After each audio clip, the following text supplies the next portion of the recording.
People cannot discriminate against the mathematics. If the answer is x equals 2, it's x equals 2 for everybody.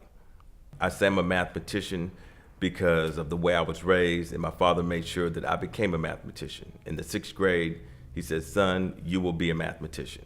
And I'm like, "Why, Dad?" He says, "Because you'll be the first person in the family that doesn't use a mop or a broom to make a living."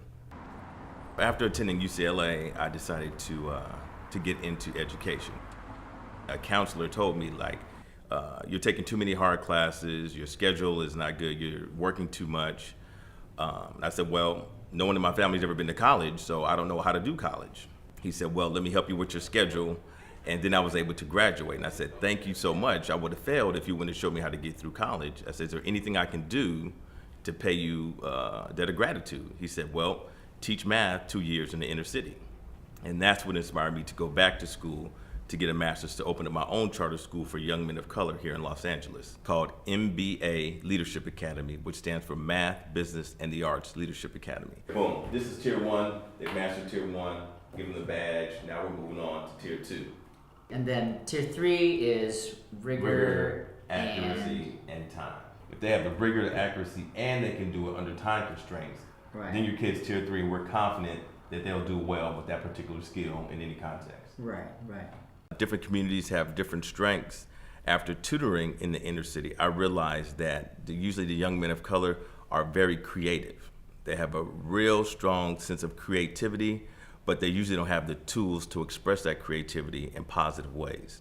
After teaching at independent schools throughout LA, I realized the importance of environment. The environment is so critical in terms of how much kids learn, how they respond, how they deal with their own personal problems. So we're working with an architectural firm here who give us some samples of the work that they've done in a portfolio of their schools.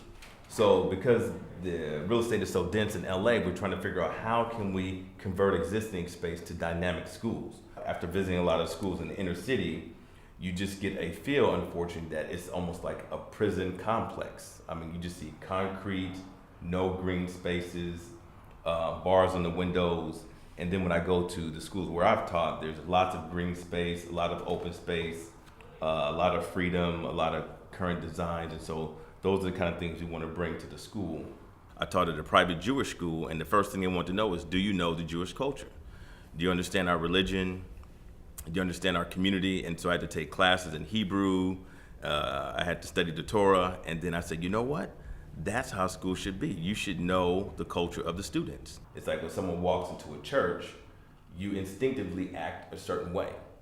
And if you walk into a concert hall, you act a certain way. And so it's just how the space impacts people and their behavior. So we think that's a huge part of the learning experience. And so I want to use that creativity that I see in the inner city kids for positive means, well, whether it be through the arts or mathematics, which is my first love. So I can get them to be creative mathematicians. That would be my own personal little dream for them. I am just like you.